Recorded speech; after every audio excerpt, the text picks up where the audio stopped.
চুলের যত্নে তেল থাকে সর্বোচ্চ উঁচু স্তরে। এর গুণাগুণের কথা বললে শেষই করা যাবে না।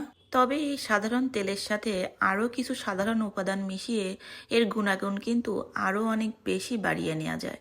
বর্তমান সময়ে খাঁটি নারকেল তেল পাওয়া বড়ই দুষ্কর।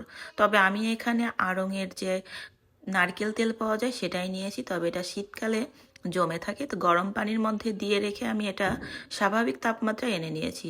তো পর্যাপ্ত তেলের সঙ্গে নিয়েছি হাফ চা চামচ কালো জিরা, হাফ চা চামচ মেথি, আরও খাঁটি সরিষার তেল হাফ চা চামচ। তো এর সঙ্গে আরও একটু মিলিয়ে দিচ্ছি কি অলিভ অয়েল। অলিভ অয়েলটাও কিন্তু বেশ কার্যকরী চুলের জন্য। তারপরে দিয়ে দিচ্ছি কি একটু ট্রি অয়েল, তবে এটা অপশনাল। চুলে যদি খুশকির সমস্যা থাকে সেক্ষেত্রে দিলে বেশ কার্যকরী। তবে এটার পরিবর্তে 2-3 ফোঁটা লেবুর রস দিলেও কিন্তু বেশ ভালো কার্যকর হয়।